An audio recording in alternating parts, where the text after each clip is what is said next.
What's up, y'all? It's Ike's Boom Boom Room here, back from summer vacation. Get ready for summer vacation. That explains my hiatus away from the podcast. It's been 3 months since my last podcast, episode 12. It is now episode 13, and with that marks the end of a journey and the beginning of a new. We'll get to that at the end of the podcast. But first, we're gonna talk about the new iPhones coming out that came out were announced yesterday. The iPhone 17s, that's the iPhone 17, the iPhone Air, and the iPhone 17 Pro slash Pro Max. And, I want to talk about what I played this summer, and I want you guys to get in the comments as well and tell me what you've been playing this summer as well. Let's get into it. But first, it's my favorite time of the year, dog. It's my favorite time of the year. You know what time of the year that is? September through December, up to the start of January. It's my favorite stretch of the year. That's Q4, aka Hunker Down season. Yes, sir. If you are a Mr. Krabs like me, you relish in these times. If you are an introvert, you relish in these times because these are the times that summer hookups, let's hang outs are winding down. The invites are getting less and less. It's getting colder outside. More reasons to stay home, stay cozy in the bed, binge watching stuff, watching seasonal type movies. I'm talking about horror movies. I'm talking about holiday movies. I'm talking about New Year's resolution movies. It's just the bee's knees. You got Halloween, and if you're a real Halloween guy like me, you're celebrating at the start of September with some spooky shit, and then into October, into the real good stuff. And then you got November, which is the time that I like to use to watch my seasonal horror movies, and that's like your Eyes Wide Shut, your uh Christmas Evils. You guys don't even know about Christmas Evil. And then you get to eat this Thanksgiving, but also it's Cyber Monday and Black Friday. The big part about hunker down season is you're saving money. You're saving money, and you're only saving for Christmas to spend. And the hot those 2 days, Black Friday and Cyber Monday, those are the days that you want to take advantage of the deals. And so you're deal hunting. Nobody goes outside anymore for the Black Friday shit. So you just stay in the crib, you know? You watch Spider-Man, the Sam Raimi trilogy, because the first one is absolutely a Thanksgiving movie. And then what are you gonna do? You're just gonna watch Spider-Man 1 and then not put on 2, and then after that, you're not gonna put on 3. And if you're a real motherfucker, then you are putting on Amazing Spider-Man. And hey, why not just end the shit with No Way Home, because it's a sequel for all of the trilogies. Um, so yeah, and then your diet, you hunker down on your diet because you're gonna be eating big for those 3 months coming. So you're eating lighter. You're going to the gym more often because you're not outside like that. It's just a beautiful time. It's a beautiful time. It's my favorite time. So yeah, um, but to tempt us into buying during this down period is Apple, and of course they're hitting us with their new line of iPhones. Everybody says the best time to update is during the odd numbers. I have a 15 Pro Max here, so I'm thinking that I'm in the market to upgrade. I'm almost done paying this off, which means I want to, of course, hunker myself down into another contract where I'm paying something off in installments, right? But seriously, um, me and my partner are talking about getting Apple Watches. I have a Series 6, so it's like really due for that. And she's gonna pass hers down to her mom and then buy a new one for herself. Apple Watches were also announced, but I'm not talking about those, okay? Because those are sensible buys and they have sensible prices. These shits, however, do not, okay? I want to just take you guys through the iPhones real quick, if you don't mind. Take a walk with me. Here's the iPhone 17 here. Now, the thing that I appreciate about the iPhone 17 is it still looks like an iPhone. You know what I'm saying? When you get to these other designs that they introduced here, they start looking more and more like Samsung phones. That it loses its identity a little bit, I feel like. Of course, you like the camera. Let's get to the specs of it all, because that's all I really care about. Where the specs. Uh, Here we go. 48 megapixel dual fusion camera system. Awesome. A new A19 chip. Fantastic. 30 hours of video playback. Great. But let's compare all the models, right? This 17 here is 6.3 inches, which is fine. That's pretty much around the ballpark of my 15 Pro Max, right? You got the you still have the aluminum frame. You have the aluminum frame now. Uh, you have like I said, 30 hours of playback.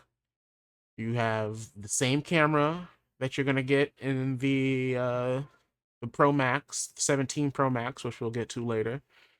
Dolby Vision 4K, yada yada yada.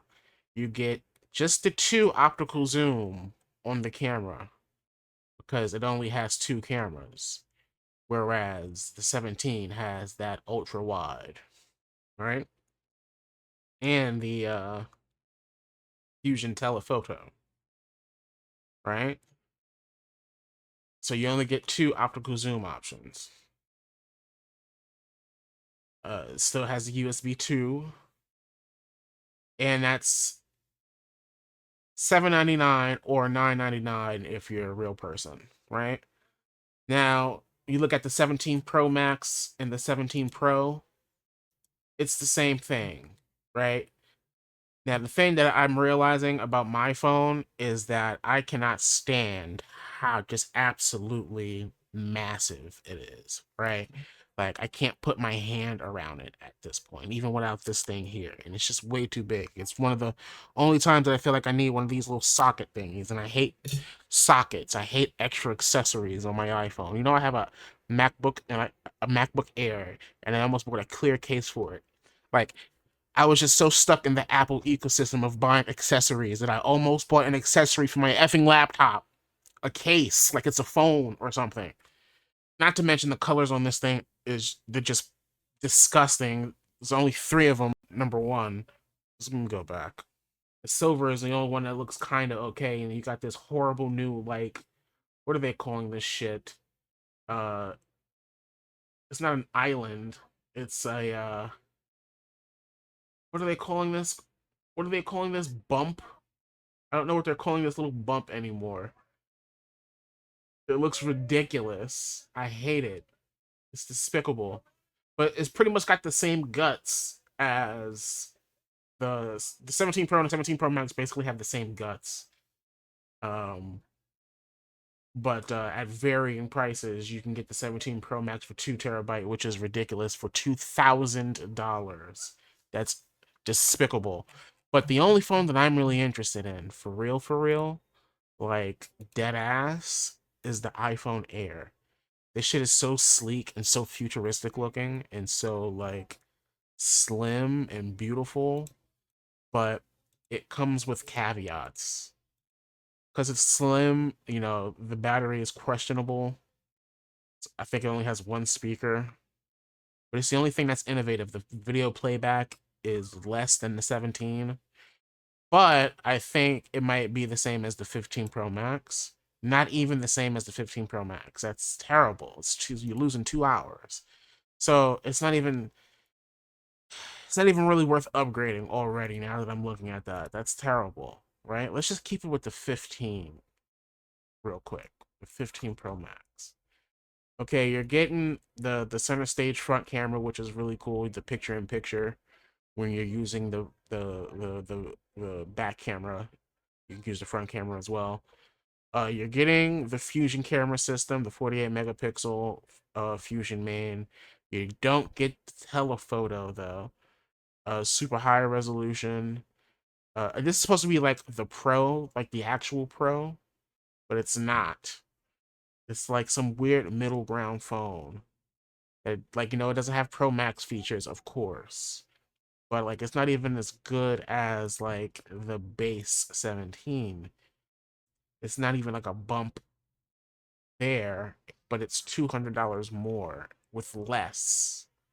You know what I'm saying? It does less. It has less features um than the 17, but it's $200 more. right? Like, for what? For whom? For whom? And it's $9.99 for 256 GB. That's ridiculous to me. Anyway,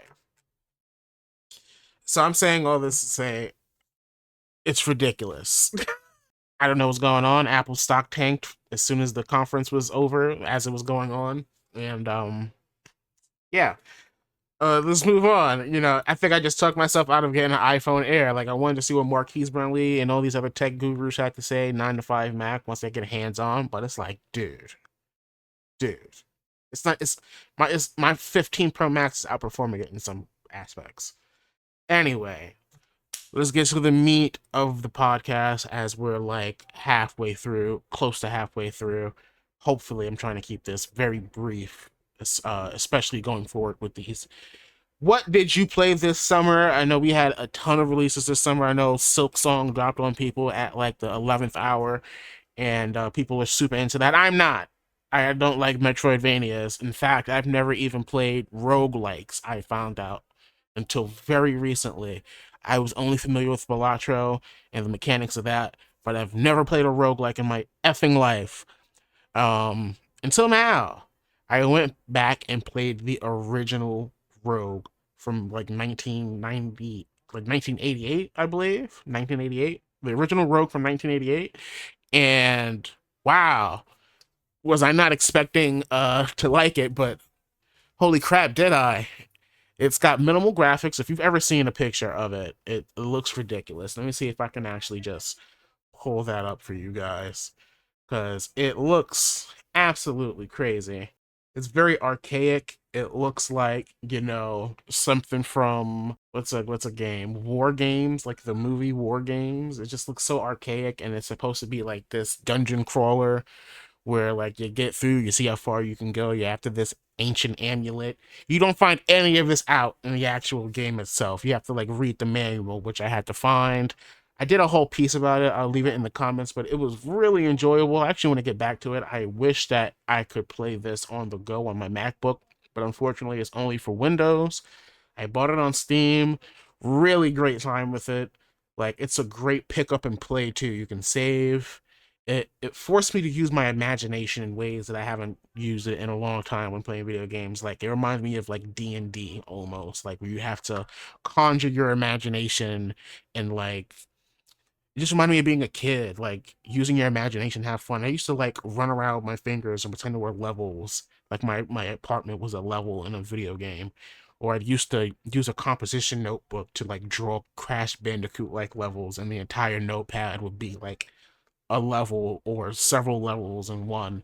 And it reminded me of using my imagination in ways that I like forgot as I've gotten older. And you can see how like the contemporary games now are so photorealistic and so cinematic, because people who were kids then are kids now, and the technology has met our imagination in a way that you can create these things. And I understand, but it just does like harken back to a simpler time when you know you use your imagination more. I would like to see games get back to that a little bit. Anyway, what else? To go completely into like the degenerate. Oh, actually, no. Let's save that, because I played Rogue. I started to dabble a little bit more into roguelikes, and I started playing Vampire Survivors. I'm playing this. Speaking of MacBooks, I'm playing this on my MacBook Air, and I am playing it on my iPhone. You can do cloud saves, so when you stop playing on one device, you save, and then you load it from another, and you start from where you started. With all your unlocks and all your characters and all the cooldowns and other like passive upgrades you find, it's like 16-bit or 8-bit. It's one of those bits, and it's super fun. It's like bullet hell kind of gameplay mechanics as you're traversing around, but like you're getting rushed by all these like enemies, and you have to keep upgrading your power and the like speed of your power, and like stack your powers, and then you just become this onslaught of just like vampire demon killing, undead killing, bats and stuff. You're killing all those kind of creatures, and it's super fun, super pick up and play. I'm really into my pick up and plays. It's so hard to get me to sit down and like play a game, like a traditional sit down like AAA game, it's just so few and far between. I tried to play Expedition 33, had a great time. I fought through the first few boss battles, um, and I really intend to get back to it at some point during the holidays. That's another benefit of the holidays. You get to play your backlog, especially since GTA moved around in the calendar. But yeah, if it's just really hard, so pick up and play is where I'm at. Which brings me over to the degenerate side. I saw a friend of mine, a homegirl of mine. It was for unfortunate circumstances. R.I.P. to my boy Spa. We were there for a pretty sad reason, but it was a lot of like joy that came out of it, a lot of life that came out of it. And one of the things we talked about was perverted anime women. Or at least that's how I generalized it until they talked me into downloading the game NIKKE. I've streamed it. Hopefully it's here, as a pop-up. You can watch some of my misadventures, but essentially it is a gacha game. It's one of the most like rewarding and forgiving gacha games I've ever played. I've played a lot of like card-based gacha games, and this one, I put down some dough and just like in situations where I really didn't have to, I was just kind of beating the clock and didn't know how to utilize my resources, so I just paid to win. But it's really fun, like beyond the ass cheeks and the like special guest characters like 2B or E from what is that game? Stellar Blade, because it's the same, it's Shift Up, same developer, and Evangelion. It's really has a compelling story. Like I'm really into the story. I really get to play the campaign because on top of the campaign is actually like daily things that you have to do that make up like it takes up the majority of your time. So I really get to play the story. But it's super fun. I actually went to Anime NYC and they had a booth there. I got a bunch of t-shirts. I should have worn my NIKKE t-shirt. Unfortunately, I did not. Next time, though, next time.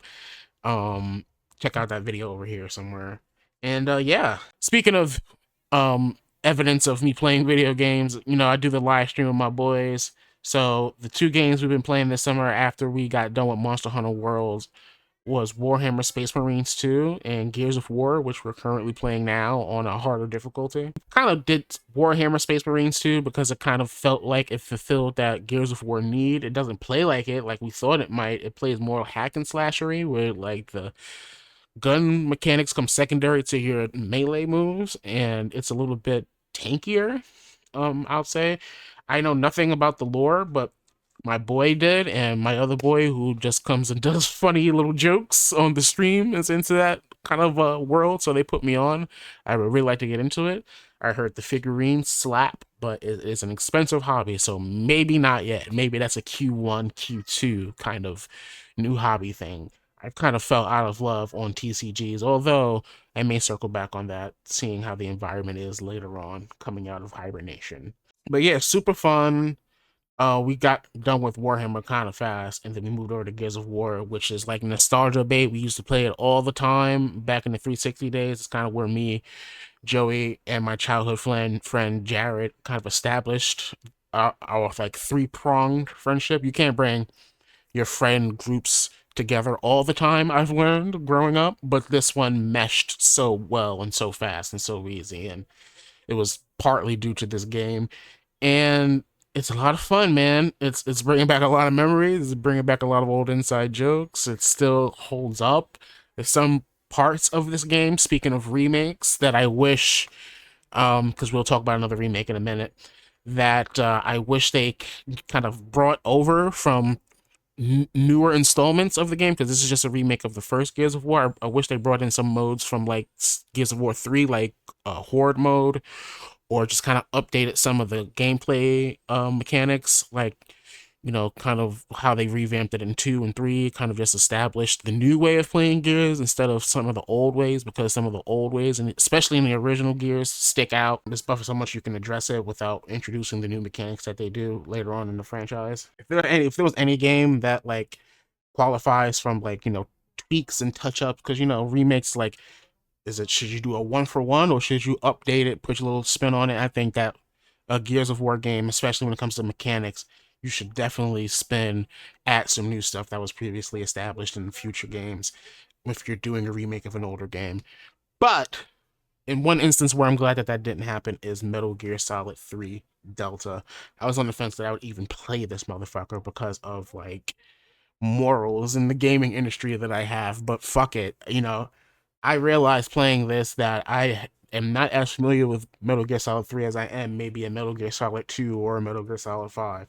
So I'm finding out a lot of shit for the first time that I didn't understand or didn't realize from the story aspect, not even just gameplay aspects, but story aspects. Like, I had no clue that the boss is the mother of Ocelot if you pay attention. Like, I did not realize that. Holy shit. And then they look the same, and then it explains why she's slapping him like a fucking mom scolding her child all the time during that shit. And it just adds an extra layer to the storytelling. And I'm currently escaping the prison right now, the torture room. I was just experimenting all the ways to escape because I never did before. I just used to do the codec shit and get out, but I didn't like that in this playthrough. So I did the Johnny conversation and got out, and then I did the fake death pill method and got out. Yeah, it's fun. And it looks how I always imagined it did. Do you ever get that with remakes? Like, it's like, damn, it didn't always look like this. Like, obviously, you got the new perspective, you got the Metal Gear Solid 5 perspective over the classic view, which, I'm playing it with the new Metal Gear 5 perspective. And it's just super fun. I can't wait to get back at it. I'm playing it on PC. I had to install an SSD. That's the other thing. So I'm playing this on a 3070, a Ryzen 5800, and a 2 terabyte Samsung 990 Pro SSD with a heatsink. And I probably would not be able to play this without that SSD. I'm kind of pushing it because recommended is 3080, especially if you're playing on high. I'm playing on high and performance mode. DLSS, amazing. Very slight hiccups the first like 2 seconds when you load into a map, but the hiccups is so very like unnoticeable. So I'm having a real good time with that. I want to get to Death Stranding too. I know that this game is not going to get nominated for like any Game of the Year award, but if it did, what a rough spot that would be for Kojima, right? It's like, who accepts the reward? Some guy at Konami. Who do you get up there? I will say though, as far as the What a Thrill song, I'm fine with the remake. I'm glad that that's like the opening song when you start the game, but I wish they used the old Snake Eater theme when you're climbing up the ladder. They don't. Fuck. All right. So we're at the end of the podcast. I mentioned at the start notes that this is the end of an era and the beginning of a new one. This is the end of season 1. This is episode 13. Each season will be 13 seasons. Season 2 will begin with the next installment. And with that, I say I'll be a bit more consistent in Q4. I'll be a bit more focused. I'm hunkered down. I ain't going nowhere. I have more time to talk. I'm going to keep myself very brief in these little 20-minute sessions. Tell me if you're digging it. Tell me if you're digging the new kind of like rollout of these. You see the thumbnails different. You see the titles are different. You see the way we transition is different. Not every episode is going to have somebody. It's always going to be me and my dark dwellings. I know in this season I established that it would always have a guest and we would always be talking about the latest games. No. We're going to be doing it kind of topical, kind of what I'm doing, and throwing it back to you to what you're doing, and, keep it like that. And if something relevant comes up, if there's like a new event, a new award thing, we'll talk about that too. Sound good? Great. All right, so this is season 1 of Ike's Boom Boom Room. Stay tuned for season 2. Stay blessed, and I'm out.